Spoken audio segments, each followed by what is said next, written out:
We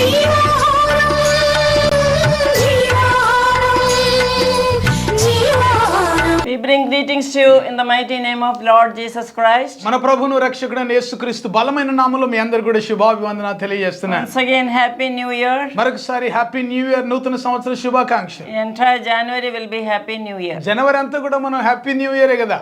So I gave you a promise from the Bible. బైబిల్లోంచి ఒక వాగ్దానంతో మేము ప్రారంభించాం. And that is Isaiah 40:31. అది యెషయా గ్రంథం 40వ అధ్యాయం 31వ వచనం. That is those who wait upon the Lord will renew their strength like eagles soar high on the wings. యెహోవా కొరకు ఎదురు చూచు వారు నూతన బలము పొందుతారు, వారు పక్షిరాజు వలె రెక్కలు చాపి పైకి ఎగురుదురు. So Psalm 103 verse 5 also says. 103వ కీర్తన 5వ వచనంలో కూడా చెప్పబడిన మాట ఏంటంటే, It says that He satisfies our mouth with good things so that our youth is renewed like the eagles. పక్షిరాజు యవనము వలె నీ యవనము క్రొత్తదగుచుండునట్లు మేలుతో నీ హృదయమును నీ నోటిని ఆయన తృప్తిపరుస్తున్నాడు. In English it is He satisfies your mouth with good things. English భాషలో ఉన్న ఆ మాట ఏమిటంటే నీ నోటిని ఆయన తృప్తిపరుస్తున్నాడు అనే మాట ఉంటది. So first of all, God wants to renew your youth. మొట్టమొదటిగా దేవుడు మిమ్మల్ని మీ యవనాన్ని నూతన పరచడానికి ఆయన ఇష్టపడుతున్నాడు. And as we know that age is a number. ఈ మాట నేను చెప్తున్నాను కదా, మరి ఇంతకుముందు కూడా చెప్పాను, ఈ వయస్సు అనేది కేవలం ఆ సంఖ్య మాత్రమే. So we will be growing old. Old age is a fact. We have to accept it. చూడండి, వయస్సు పెరగడం అనేది, వృద్ధాప్యం ఇలాగ వయస్సు మించడం అనేది అది దాన్ని కాదనలేని ఒక సత్యమే, దాన్ని ఏమనలేం. I hear people saying that she is growing, he is growing gracefully. మరి కృపలో ఎదుగుతున్నారు అని చెప్తా ఉంటారు, కొన్ని మాటలు చెప్తా ఉంటారు కొంతమంది. So yesterday I went for a function. నిన్నటి దినాన ఒక ఫంక్షన్ కి నేను వెళ్ళాను. That was a Muslim wedding. ఒక ముస్లిం వెడ్డింగ్ కి నేను వెళ్ళాను. And it was very grand celebration. చాలా గ్రాండ్ గా, చాలా గొప్పగా చేశారు. It was my my student's daughter getting married. మరి నా స్టూడెంట్ యొక్క కుమార్తెకు పెళ్లి అవుతుంది. So all my colleagues were there, like those who were teaching with me in school. స్కూల్లో నాతో పాటు పనిచేసిన వాళ్ళు, టీచర్స్ చాలా మంది అక్కడ ఉన్నారు. And I saw one teacher, and I wanted to say that, oh, you are looking old. మరి కొంతమందిని చూసినప్పుడు నువ్వు ముసలిగా అయిపోయావు అని చెప్పాలని అనిపించేది. But then I didn't say not to bring negativity into their life. కానీ నేను అక్కడ ఆపేశాను, ఎందుకంటే వారి జీవితాల్లో కొంచెం నెగిటివ్ గా మాట్లాడడం నాకు ఇష్టం లేదు. I said your saree is looking good. ఆ తర్వాత నేను చెప్పాను, మీ చీర చాలా బాగుంది అని చెప్పాను. So we don't have to put negativity in anybody's life. చూడండి, ఎవరి జీవితంలోనైనా మనం మాట్లాడేటప్పుడు వారి జీవితాల్లో కొంచెం నెగిటివ్ ఏవైనా ఉంటే అలాంటి వాటిని ఎక్కువగా మాట్లాడకపోవడం మంచిది. When we feel young and positive, you don't put any negative in that. చూడండి, మరి యవనస్తులుగాను తర్వాత మరి పాజిటివ్ గాను ఉంటున్నప్పుడు అలాంటి పరిస్థితిలో ఉన్న ఎవరిని కూడా నెగిటివ్ మాటలతో, అంటే ప్రతికూలమైన మాటల చేత వారిని బలహీనపరచొద్దు. So to renew your youth, this is the first thing to do. Think positively and talk positively. చూడండి, నీ బలం నూతనంగా అవ్వాలి అని అంటే మరి ఆలోచన విధానం అనుకూలంగా ఉండాలి, మాట విధానం అనుకూలమైన రీతిలో ఉండాలి. As you think, so you are. నీవు ఎలాగైతే ఆలోచిస్తావో నీ ఆలోచనను బట్టి నీ జీవితం అలాగుంటుంది అనే ఒక మాట. When you say, oh, I'm getting old, what will happen? చూడండి, నేను ముసలిగా అయిపోతున్నాను, నా వయసు అయిపోతుంది అని అలాగే మాట్లాడుతున్నప్పుడు ఏం జరుగుతుందో తెలుసా? All your system will keep preparing you become old. నీ సిస్టమ్ అంతా కూడా నీవు అలాంటి వయస్సు పెరిగిన వ్యక్తిగా ఉండడానికి లేక వృద్ధాప్యంలో అవ్వడానికి కొరకు నేను సిద్ధపరిచినట్లు చేస్తుంది. So you have to say, the Lord has promised that He will renew my youth like the eagle, so I am young in the Lord. కనుక నీవు చెప్పుకోవాలి ఏమిటంటే, ఇదిగో ప్రభువు నన్ను నూతన బలముతో నింపుతానని, పక్షిరాజు యవనం వల్ల నా యవనాన్ని క్రొత్తగా చేస్తానని ఆయన వాగ్దానం ఇచ్చాడు గనక ఆ వాగ్దానాన్ని నేను ఎత్తిపడుతున్నాను, అలాగే నేను ఉంటానని మాట్లాడుకోవాలి. You are what the word of God says, not what the world says. ఈ మాట వింటున్నారా? లోకం ఏం చెప్తుందో అది కాదు మీరు, దేవుని వాక్యం ఏం చెప్తుందో అదే మీరు అయి ఉన్నారు. The world may say that you are useless. చూడండి, లోకం మిమ్మల్ని మీరు దేనికి పనికిరారు అని చెప్పొచ్చు. They will say you are sick and weak. నువ్వు ఎప్పుడు బలహీనంగా ఉంటావు, నువ్వు ఎప్పుడు రోగంతో ఉంటావు అని They లోకంలో will say you ఉన్నవారు. are timid and that kind of నువ్వు person. చాలా పిరికి వ్యక్తివి, అసలు ఏమి ధైర్యం లేదు అని చెప్పొచ్చు. But God's word says that you are more than conqueror through him who loved us. అయితే దేవుని వాక్యం సెలవిస్తుంది ఏంటంటే ఆయనను ప్రేమించిన వాని ద్వారా నీవు సమస్తము అంటే నీవు అత్యధిక విజయం పొందిన వ్యక్తివి అని చెప్తుంది. So you must say, I am healed by the stripes of Jesus, so I am not sick. యేసు పొందిన దెబ్బల ద్వారా నేను స్వస్థత పొంది ఉన్నాను గనక నేను రోగగ్రస్తుని కాదు అని చెప్పుకో. His word says you are young. పిల్లరా, ఆయన వాక్యం చెప్తుంది దేవుడు నిన్ను నూతన బలంతో నింపుతాడు, యవన బలంతో. His word says you have to prosper in everything. అన్ని విషయంలో నీ వర్ధిల్లాలని దేవుని వాక్యం His word సెలవిస్తుంది. says Jesus became poor in order to make you rich. You are rich. నీవు ధనవంతునిగా ఉండడానికి కొరకు ఆయన దరిద్రుడయ్యాడని దేవుని వాక్యం చెప్తుంది కనుక నీవు ధనవంతుడివే. His word says you are made righteous and holy. నీవు పరిశుద్ధుడవు, తర్వాత నీవు నీతిమంతుడు అని దేవుని వాక్యం సెలవిస్తుంది. God's word says that you are victorious. దేవుని వాక్యం సెలవిస్తుంది నీవు జయం పొందిన వ్యక్తివి. God's word says you are blessed beyond all the people. దేవుని యొక్క వాక్యం సెలవిస్తుంది నీవు అందరికంటే అత్యధికముగా ఆశీర్వదించబడిన వ్యక్తివి అని చెప్తుంది. Hallelujah. Hallelujah. Now whose report will you believe? ఇప్పుడు ఇన్ని చెప్పాను కదండి, ఎవరి మాటలు మీరు నమ్ముతారు, You ఎవరి believe రిపోర్ట్ the report నమ్ముతారు? of the Lord, report of the word. దేవుని వాక్యంలోని రిపోర్ట్, దేవుడు చెప్పే రిపోర్ట్ నే మనం నమ్ముతాం. What you confess with your mouth will happen నీ to you. నోటితో ఏదైతే నీవు ఒప్పుకుంటావో అదే నీకు సంభవిస్తుంది. Proverbs 18:21. సామెతల గ్రంథం 18వ అధ్యాయం 21వ వచనం. Because life and death is in the power of your జీవం tongue. మరణం నీ నాలుక వశంలో ఉంది. So pattern your life according to the word of కనుక God. పిల్లరా, వాక్యానుసారంగా నీ జీవితాన్ని మలుచుకోవాలి. Caleb said, see, according to the Bible, we are half of our age. చూడండి, కాలేబు చెప్తాడు, బైబిల్ ప్రకారంగా చెప్పాల్సి వస్తే మరి మనం ఉన్న వయస్సుకి మనం సగమే ఉన్నట్టుగా ఉండాలన్నమాట. Because age is a number. You don't have to say, oh, I am 60 years, I am 70 years, 80 years, like that. కనుక ఈ వయస్సు ఒక నెంబర్ తో మాత్రమే పరిమితమై ఉంటుంది కనుక నేను 60 సంవత్సరాలు అయిందండి, నాకు 50 సంవత్సరాలు అయిందండి, 70 సంవత్సరాల వయసు నాకు ఇప్పుడు అని నువ్వు చెప్పాల్సిన అవసరం లేదు. Caleb said at the age of 85 that he feel as strong as 40 years. 85 సంవత్సరాల వయసులో కాలేబు అంటాడు కదా, నేను 40 సంవత్సరాల వయసులో ఉన్నట్టుగానే అలాంటి బలం శక్తి కలిగి ఉన్నాను అని అంటాడు. So what is the age according to the Bible? ఇప్పుడు బైబిల్ ప్రకారంగా నీ వయసు ఎంత చెప్పండి ఇప్పుడు? My age is 30 years. మరి నా వయసు 30 సంవత్సరాలు అంటాను నేను. And brother, you will become 50 years very soon and you will be 25. మరి నేను కొంతకాలంలో కొన్ని రోజుల్లో 50 సంవత్సరాల వయసులోకి వెళ్ళిపోతున్నాను, కానీ మరి 25 సంవత్సరాలే అన్నట్టుగా ఉండాలి. Hallelujah. Hallelujah. When you are in the Lord, when you know the word, when you know the promise that you strengthen in your spirit. చూడండి, నీ వాక్యాన్ని నువ్వు గ్రహించినప్పుడు, దేవుని వాగ్దానాన్ని నువ్వు ఎత్తిపెట్టినప్పుడు నీ జీవితంలో ఒక నూతన శక్తిని నువ్వు పొందుకుంటావు, నువ్వు బలం అనుభవిస్తావు. Before when I was in 30 years, I thought, oh, I'm growing old. 30 సంవత్సరాలు దాటిన తర్వాత అయ్యో నేను నా వయసు అయిపోతుంది అనుకొని బాధపడేదాన్ని. After I reached 40, I thought I'm really old. 40 సంవత్సరాలకు వచ్చేటప్పటికి ఇక అయిపోయింది, నాదే ఉంది అని అనుకున్నా. That is why people look in India especially. మరి ప్రత్యేకంగా భారతదేశంలో, మన దేశంలో అలాంటి దృక్పథంతో చూస్తూ ఉంటారు, గ్రహిస్తూ ఉంటారు. But after 40, 50 years and 60 years, when I started serving the Lord, I feel more younger and energetic. 50 సంవత్సరాలు, 60 సంవత్సరాలు ఆ సంవత్సరాల్లో కనుక నేను సేవా పరిచర్య చేస్తున్నప్పుడు నాకు మరి ఎక్కువైన నూతన బలాన్ని నేను పొందుకొని ఆ బలంతో పరిచర్యలో ముందుకు సాగడం జరుగుతూ వచ్చింది. So be positive in your talk, in your thinking. కనుక ప్రియులారా, గమనించుకోండి, మీ మాట గాని మీ ఆలోచన గాని అనుకూలమైన రీతిలో మాట్లాడాలి. This year you have to take care of your health also. ఈ సంవత్సరం గమనించండి, మీ ఆరోగ్య విషయం జాగ్రత్త. Amen. Amen. We have to eat the proper food. సరైన ఆహారాన్ని మనం సమతుల్యంగా తీసుకోవాలి. We have to do exercise. సరిగ్గా మనం వ్యాయామం కూడా చేయాలి. We have to sleep well.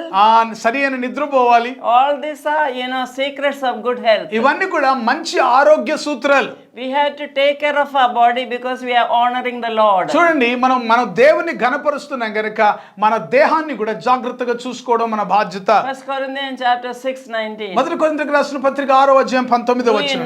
not know that your body is the temple of the Holy Spirit? నీ దేహం పరిశుద్ధాత్మకు ఆలయమై ఉన్నదని నీవు ఎరుగవా So అంటాడు. your body is the temple of the Holy Spirit. కనుక నీ దేహం పరిశుద్ధాత్మకు ఆలయమై ఉన్నది. So you cannot destroy your body. మీ దేహాన్ని నీవు నాశనం చేయొద్దు. You have to live for the Lord. నీవు ప్రభు కొరకు జీవించాలి. If you live unto the నీవు Lord. జీవిస్తే ప్రభు కొరకు I జీవించాలి. say every day, in Him, in Jesus, I live, move and have my being. క్రీస్తులో నేను నడుస్తున్నాను, క్రీస్తులో నేను నా జీవాన్ని కలిగి ఉన్నాను అని నేను ప్రతిదినం We చెప్పుకుంటాను. have to say we have to live long, we live strong and do the work of the Lord. చూడండి, ఎక్కువ కాలం బ్రతకాలి, బలంగా ఉండాలి, దేవుని పరిచర్య చేయాలి అని చెప్పుకోవాలి. So you don't eat junk food and give your children junk food. చూడండి, ఏదో ఒకటి మరి ఏది పడితే అది మనం తిని మన పిల్లలు కూడా అలాంటి భోజనమే జంక్ ఫుడ్స్ మనం ఇచ్చి వాళ్ళ ఆరోగ్యాలు పాడు చేయదు. Now 20 years, 30 years also they are getting sugar and cholesterol. ఈ రోజులలో మనం గమనిస్తే 20-30 సంవత్సరాల వయసులో షుగర్లు, కొలెస్ట్రాల్ ఇవన్నీ కూడా చాలా రోగాలు వస్తూ ఉన్నాయి. Yeah, everybody is getting very sick, early age. మరి చాలా తక్కువ వయసులో ఉన్నప్పుడే అనేక రకాలైన రోగంలో బారిన పడుతున్నారు వారు. Parents are responsible for that. పిల్లల తల్లిదండ్రులు ఈ విషయంలో జాగ్రత్త, వారి బాధ్యత మీదే. Especially mother ప్రత్యేకంగా తల్లులైన వారు has to cook and give right food for the children. నీ పిల్లలకు మంచి ఆహారాన్ని వండి పెట్టాలి. And see that they do exercise, always on the wheels, always on the cell phone. ఎప్పుడు సెల్ ఫోన్ లో అలాగే సోఫాలో కూర్చొని అలాగే ఉన్నట్టుగా ఉండనివద్దు పిల్లల్ని. So because we have to take care of our health. మన ఆరోగ్యాన్ని మనం జాగ్రత్తగా కాపాడుకోవాలి. So then God will renew your health like the eagles. అప్పుడు పక్షిరాజు వలె నీ యవనాన్ని దేవుడు నూతన పరుస్తాడు. Remember that we are young in the Lord. క్రీస్తులో మనం నూతన యవనస్తులంగా ఉంటూ ఉన్నామని గమనించాలి. When your body is fit and functioning, why should you say you are old? చూడండి, నీ దేహం అంతా కూడా సరిగ్గా పనిచేస్తూ అన్ని అవయవాలు చక్కగా ఉంటూ ఉన్నప్పుడు మరి ఎందుకు నేను వృద్ధుని లేకపోతే నా వయసు అయిపోయిందని ఎందుకు When చెప్తావు? I studied Ecclesiastes chapter 12. ప్రసంగి గ్రంథం 12వ అధ్యాయం, ప్రసంగి గ్రంథం 12వ అధ్యాయంలో గనక మనం గమనిస్తే It is written, remember your creator when you are young. నీ బాల్య దినములందే నీ సృష్టికర్తను నీవు జ్ఞాపకం చేసుకోమని రాయబడి. People think only youth 15 years to 30 years they are young. చూడండి, 15 సంవత్సరాల నుంచి 30 సంవత్సరాల వయసు వారు మాత్రమే యవనస్తులు అనేది లోకం యొక్క They calculation. are youth, but you can be young in mind and be strong in the Lord. అయితే యవన దశ అనేది ఒకటి ఉంటుంది, వారు యవన దశలో ఉన్నారు, కానీ ఆత్మలో లేకని అంతరంగంలో ఆ యవన మనస్సు గనక నీ ఉంటే అలాగనే నువ్వు జీవించగలుగుతావు. Ecclesiastes chapter 12 verse 3 onwards. చూడండి, ప్రసంగి గ్రంథం 12వ అధ్యాయం 3వ వచనం నుంచి గనక మనం గమనిస్తే There are so many mysteries unfolded in that. చూడండి, అనేకమైన ఆధ్యాత్మికమైన సత్యాలు అందులో ఉన్నాయి. అవి మనం తెరిచి చూద్దాం. Many people just read and leave it off. చాలా సార్లు ఆ వాక్యాన్ని అలాగ చదివి దాటేస్తూ వెళ్తా ఉంటారు. Keepers of the house means your hands. చూడండి, మరి ఇంటి కావలి వారు అన్నప్పుడు మన చేతులు అని దాని అర్థం. Those who are looking through the window is your eyes. చూడండి, కిటికీల గుండా చూచువారంటేనే కనుదృష్టి Those అన్నమాట. who are grinding is your teeth. విసురువారు అన్నప్పుడు మన యొక్క పళ్ళు. The voice, the daughters of music means your voice. మరి నాట్యం సంగీత నాదము చేయువారు అన్నప్పుడు మన యొక్క స్వరములు అన్నమాట. Golden bowl is your wonderful brain. చూడండి, ఈ బంగారు గిన్నె అన్నప్పుడు మరి మన మెదడు అన్నమాట. Wheel at the well is your heart going round functioning. చూడండి, బావి యొద్ద ఆ యొక్క చక్రము అన్నప్పుడు మన గుండె అన్నమాట. Yeah, exactly. So the picture means your kidneys. Picture. మన కూత అన్నప్పుడు మన యొక్క కిడ్నీస్ అన్నమాట. All these are in the Bible. Ecclesiastes chapter 12 verse. ప్రసంగి గ్రంథం 12వ అధ్యాయంలో మనం చదివితే ఈ విషయాలన్నీ కూడా మనకు కనబడతాయి. So what the Solomon, the wise king, is explaining. చూడండి, మహాజ్ఞాని అయిన సొలొమోను ఈ విషయాలన్నీ కూడా మనకు నేర్పిస్తా ఉన్నాడు. Before all your organs, external organ, internal organ fails. చూడండి, మన పైన లేక లోపల ఉన్న అవయవాలన్నీ పాడవడానికంటే ముందే For that you have to remember your Creator, love Him and serve Him and live for Him. అయితే ఇలాంటివన్నీ జరగక ముందే నీ బాల్య దినములందే నీ సృష్టికర్తను స్మరణకు తెచ్చుకోవాలి, ఆయన కొరకు జీవించాలి, ఆయనను సేవించాలి. Amen. Amen. If you are listening to this message, those who are viewing this message, if all your organs are functioning, you are young in the Lord. ఈ మాట వింటున్నారా? నా వాక్యాన్ని వింటున్న వారు కానీ వీక్షిస్తున్న వారు కానీ ఈ వాక్యాన్ని వింటున్నప్పుడు మీరు గుర్తుపెట్టుకోవాలి, నీ శరీర అవయవాలన్నీ కూడా సరిగ్గా పనిచేస్తున్నప్పుడు నీవు క్రీస్తులో యవనస్తుడుగానే ఉన్నావని గమనించు. I say I am young because my eyes are clear sight. చూడండి, నా కనుదృష్టి చక్కగా బాగా కనబడుతుంది కనుక నేను యవనస్తుని అంటాను. I say I am young because my brain is functioning. Thank God for the memory power. నాకు దేవుడిచ్చిన జ్ఞాపక శక్తిని బట్టి దేవుని స్తుతిస్తున్నాను. మరి దాన్ని బట్టి నేను యవనస్తురాలిని అని అంటాను, ఎందుకంటే జ్ఞాపకంలో అన్ని మంచిగా ఉన్నాయి. And my ears are hearing. నా చెవులు చక్కగా వినబడుతున్నాయి. And God has preserved all my teeth very safe inside. మరి లోపలనే నా నోట్లోనే ఉండవలసిన పళ్ళన్నీ కూడా ఉన్నాయి. ఉన్నాయి అక్కడే. So when you have all the teeth, when you have eyesight, when you are hearing, you are young. నీ దృష్టి బాగా కనబడుతుంది, నీవు బాగానే వినబడుతుంది, మీ యొక్క పళ్ళు బాగానే నవలగలుగుతున్నావు, ఇవన్నీ ఉన్నాయంటే నీవు క్రీస్తులో యవనస్తుడివే అని గమనించాలి. Yeah, if you are brushing your teeth in the mouth, you are young. గమనించండి, నీ పళ్ళు నువ్వు మరి బయటికి తీసుకొని కాకుండా లోపలలోనే తోముకుంటున్నావు అని అంటే నీవు ఆరోగ్యవంతుడివే, నీవు యవనస్తుడివే. అన్ని బయట తీసి ఇలా బ్రష్ చేస్తే మేబీ యు ఆర్ ఓల్డ్. వృద్ధాప్యంలో పళ్ళ గడ్డ పెట్టుకొని అది బయటికి తీసి తోముకొని మళ్ళీ పెట్టుకుంటారు చూడండి, వాళ్ళను వృద్ధులు అంటారు. ఇప్పుడు if your heart and lungs and kidneys and all functioning well, you are young. ఒకవేళ మీ గుండె కానీ, మీ ఊపిరితిత్తులు కానీ, మీ యొక్క కిడ్నీస్ కానీ ఇవన్నీ కూడా సరిగా పనిచేస్తున్నాయి అని అంటే నీవు ఆరోగ్యవంతుడివే, నీవు యవనస్తుడివే. If your hands and legs are strong, you can walk, you can run, then you are young. నీ కాళ్ళు చేతులు పనిచేస్తున్నాయి, నువ్వు పరిగెత్తగలుగుతున్నాయి, పనులు చేయగలుగుతున్నావు అంటే నీవు యవనస్తుడివే. By God's grace we are young in the దేవుని Lord. కృపను బట్టి మనం దేవునిలో యవనస్తులమే. Raise your hand and say, thank you Lord, all my organs are functioning. ప్రభువా, నా యొక్క దేహంలోని అవయవాలన్నీ సరిగ్గా పనిచేస్తున్నందుకు దేవానికి వందనాలు We are అని going to చెప్పండి. pray for everybody's health now. ప్రతి ఒక్కరి ఆరోగ్యం కొరకు ప్రార్థన చేద్దాం. Every organ, brother will pray for you. ప్రతి శరీర అవయవం కొరకు మనం ప్రార్థన చేద్దాం. దయచేసి అందరూ కూడా వీలైన వాళ్ళు లేచి నిలబడండి. మీ దేహం అంతటిని బట్టి దేవుని స్తుతిస్తూ తల నుండి అరికాలి వరకు దేవుడిచ్చిన ప్రతి మరి అవయవాన్ని బట్టి, అవయవంలో దేవుడిచ్చిన ఆరోగ్యాన్ని బట్టి దేవుని స్తుతిస్తున్నాం. సర్వశక్తి గల దేవ, సర్వాంతర్యామైన ప్రభా, స్వస్థపరచు యెహోవాను నేనే అని సెలవిచ్చిన దేవా మీకు స్తోత్రం. నాయనా మీకు స్తోత్రం. పక్షిరాజు వలె మా యవనము క్రొత్తదగుచున్నట్లు మేలుతో మా హృదయాన్ని, మా నోటిని తృప్తిపరిచే దేవుడు నాయన మీకు స్తోత్రం. నాయన పక్షిరాజు యవనం వలె నూతనంగా మమ్మల్ని బలపరిచే దేవుడు నుండి వాక్యంలోని శక్తివంతమైన వర్తమానం ద్వారా మీరు మమ్మల్ని బలపరిచినందుకు స్తోత్రం చెల్లిస్తున్నాం. అవును ప్రభా, ఈ సందర్భంలో వాక్యాన్ని వింటున్న వారు కానీ, వీక్షిస్తున్న వారు కానీ ఎవరైతే శరీర బలహీనతలతో ఉన్నారో అధికారం గల యేసు క్రీస్తు నామములో తల నుండి అరికాలి వరకు ఉన్న ప్రతి అవయవం యేసు రక్త ప్రోక్షణ కిందికి తీసుకొని వస్తున్నాం. నాయన మీకు స్తోత్రం. తలకు సంబంధించిన అవయవాలు నాయన, మరి యొక్క బాడీకి సంబంధించిన ఇంటర్నల్ ఎక్స్టర్నల్ ఆర్గాన్స్ అన్ని కూడా యేసు క్రీస్తు నామములో సంపూర్ణ స్వస్థత వాటికి కలుగునుగా కని ప్రార్థన చేస్తున్నా. ప్రభా మీకు వందనాలు చెల్లిస్తున్నాం. మీ అద్భుతమైన కార్యాన్ని ప్రతి ఒక్కరి జీవితంలో మీరు జరిగించండి. మీరు పొందిన దెబ్బల ద్వారా వచ్చే స్వస్థత ప్రతి శరీరానికి ఇప్పుడే తాకునుగా కని ప్రార్థన చేస్తున్నా. ఆయన శరీరాన్ని బలహీనపరుస్తున్న ఆత్మ, బలహీనపరచు ఆత్మ యేసు నామములో కొట్టివేయబడును గాక. ప్రభా, నెగటివ్ థింకింగ్ యేసు నామములో, ప్రతికూలమైన ఆలోచనలు, ప్రతికూలమైన మాట యేసు నామములో ఆపివేయబడును గాక. అనుకూలమైన వచనమే పలుకుదుము గాక. అనుకూలమైన ఆలోచనలే మేము కలిగి ఉందుము గాక. తద్వారా నీ కొరకు బలమైన సాక్షులుగా ప్రభా ఎక్కువ కాలం బ్రతికి ఆరోగ్యంగా జీవిస్తూ నీ నామ మహిమార్థమై స్వార్థ పరిచర్యలో గొప్ప పాలిభాగస్తులుగా ప్రతి ఒక్కరిని మీరు చేయమని ప్రార్థన చేస్తూ అద్భుతమైన సందేశం ద్వారా మీ దాసురాల ద్వారా మాతో మాట్లాడినందుకు స్తోత్రం చెల్లిస్తూ మీకే మహిమ చెల్లిస్తూ, ఎవరైనా రక్షణ పొందిన వారు ఉంటే యేసు నామములో వారి యొక్క ఆత్మకు రక్షణ కలుగునుగాక. యేసు రక్తం చేత వారి పాపములు శుద్ధీకరించుకొని, పాపాలు ఒప్పుకొని మీ పాద సందులోకి వచ్చి వారు మీ యొద్ద గొప్ప రక్షణ అనుభవించుదురుగాకని ప్రార్థన చేస్తూ యేసయ్య పరిశుద్ధ నామములో ప్రార్థిస్తున్నాను పరమ తండ్రి. ఆమేన్. ఆమేన్. You have to pick up your phone and call. So many are healed when we prayed. ప్రార్థన చేస్తున్న సందర్భంలో అనేక మంది స్వస్థపరచబడ్డారు. మరి ఫోన్ తీసుకొని దేవుడు మిమ్మల్ని బాగు చేసినట్లయితే మరి మాకు తెలియచేయండి. Even when we preach the word of God, He is Jehovah Rapha, He heals you. దేవుని వాక్యం ప్రకటిస్తున్న సందర్భంలో కూడా ఆయన యెహోవా రాఫా, తన వాక్కు పంపించి మనల్ని బాగు చేయవాడు. God bless you. దేవుడు మిమ్మల్ని దీవించును గాక.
తెరిసా పాల్ గారి కలం నుండి వెలువడిన శక్తివంతమైన ఆధ్యాత్మికమైన రచనలను మీకు పరిచయం చేయటకు ఎంతో సంతోషించుచున్నాము. ఇప్పటికే అనేక భారతీయ భాషల్లో తర్జుమా చేయబడి లక్షలాది మంది జీవితాల్లో, కుటుంబాల్లో ఎంతో ఆశీర్వాదకరంగా ఉన్న పుస్తకం. ప్రతిదినం దేవుడు మీ జీవితంలో చేసే నూతన క్రియలతో నింపబడిన అద్భుతమైన ఆధ్యాత్మికమైన ధ్యానమాలిక అనుదిన వాగ్దానాలు, ఎవ్రీడే ప్రామిసెస్. మీ ప్రార్థనా జీవితాన్ని పటిష్టపరిచి పరలోకమందున్న తండ్రితో సన్నిహిత సంబంధాన్ని పెంచడానికి కొరకు ప్రభు నేర్పిన ప్రార్థన, లోతైన ఆత్మీయ సత్యాలను తెలియజేసే అద్భుతమైన పుస్తకం పరలోకమందున్న మా తండ్రి, అవర్ ఫాదర్ ఇన్ హెవెన్. ప్రార్థన అంటే ఏమిటి, ఎలా చేయాలి, ప్రార్థనను గురించిన అనేక విషయాలు తెలియజేస్తూ ఎబ్బేజు ప్రార్థన వివరణతో కూడిన పుస్తకం ఎబ్బేజు ప్రార్థన, జాబేజ్ ప్రేయర్. ప్రతి క్రైస్తవ స్త్రీ ప్రభు కొరకు ఒక చరిత్ర సృష్టించే స్త్రీగా ఉండాలని సవాలు చేస్తూ అనేక మంది బైబిల్ స్త్రీలను గురించి వ్రాసి, ఒక సాధారణమైన స్త్రీగా ఉన్న తెరిసా పాల్ ప్రభు కొరకు ప్రకాశిస్తే చరిత్రను సృష్టించగలిగితే ప్రతి క్రైస్తవ స్త్రీ ఒక చరిత్ర సృష్టించగలదని సవాలుతో రాయబడిన పుస్తకం చరిత్ర సృష్టించిన స్త్రీలు, the women who made history.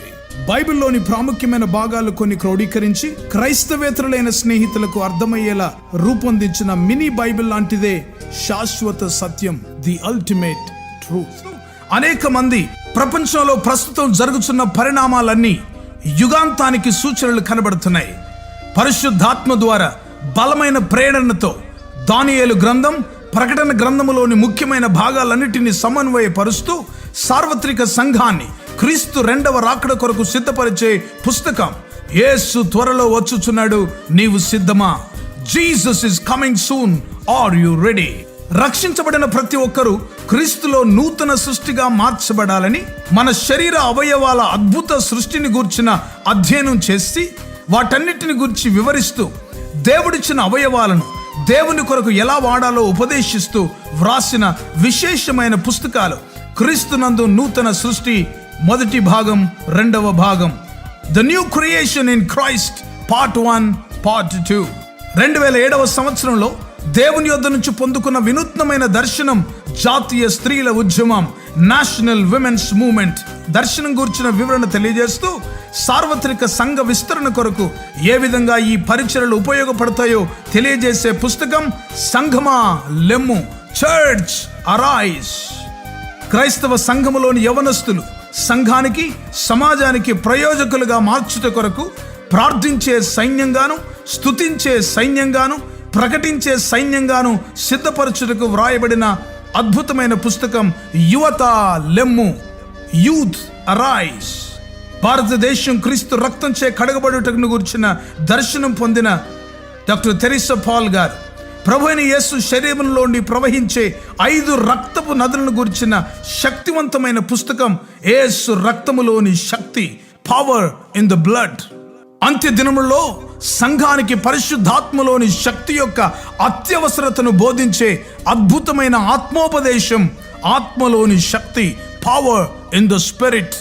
ప్రపంచ చరిత్రలో కని విని ఎరగనటువంటి విపత్కర ఉపద్రవ సమయంలో, కరోనా కాలంలో, లాక్డౌన్లో జరిగిన విషయాలన్నిటినీ బైబిల్తో అనుసంధానపరుస్తూ విపత్కర పరిస్థితులకు పరిష్కారం చూపించే వినూత్నమైన పుస్తకం కరోనా వర్సెస్ దేవుని వాక్యం, కరోనా వర్సెస్ గాడ్స్ వర్డ్. ఇంకా మీకో శుభవార్త అనే సువార్త పుస్తకం, గుడ్ న్యూస్ ఫర్ యూ. నా అమెరికా ప్రయాణం, మై ట్రిప్ టు అమెరికా. అన్ని సంఘాల్లో పాడుకోదగిన క్రైస్తవ భక్తి గీతాల పుస్తకం స్తోత్రార్పణ. ఈ పుస్తకాలన్నీ క్రైస్తవ పుస్తకశాలల్లో మీకు లభిస్తాయి. వీటి గురించిన వివరాలు తెలుసుకోవడానికి కొరకు సంప్రదించవలసిన మా ఫోన్ నెంబర్ 9948704080. ఈ పుస్తకాలన్నీ చదవండి, ఆధ్యాత్మికమైన మేలు పొందండి. God bless you. దేవుడు మిమ్మల్ని దీవించును గాక. ఆమేన్. మీరింతవరకు వినిన సందేశాల ద్వారా మీరు దీవించబడ్డారని మేము నమ్ముతున్నాము. వివరాల కొరకు సంప్రదించండి. యూట్యూబ్ ఛానల్లో Teresa Paul, TERESAPAUL like and subscribe చేయండి. రెగ్యులర్గా మీకు అప్డేట్స్ కొరకు, షార్ట్ మెసేజెస్ రిసీవ్ చేయడానికి ఫేస్బుక్లో కూడా, అండ్ ఆల్సో యాప్ కూడా ఉందండి. సో మీరు ఇన్స్టాల్ చేయొచ్చు సేమ్ నేమ్లో, తెరిసా పాల్ నేమ్లో. ఇంకా వెబ్సైట్ అండ్ ట్విట్టర్లో కూడా ఫాలో చేయొచ్చు.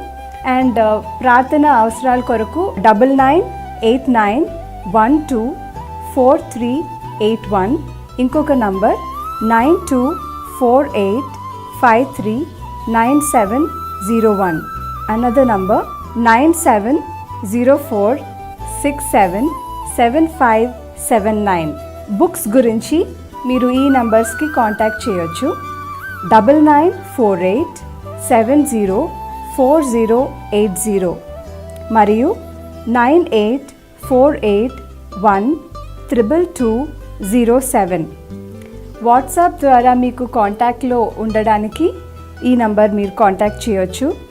9404713880. మా ఆఫీస్ నంబర్ 8185954891 7842237008. Thank you. దేవుడు మిమ్మల్ని దీవించునుగాక.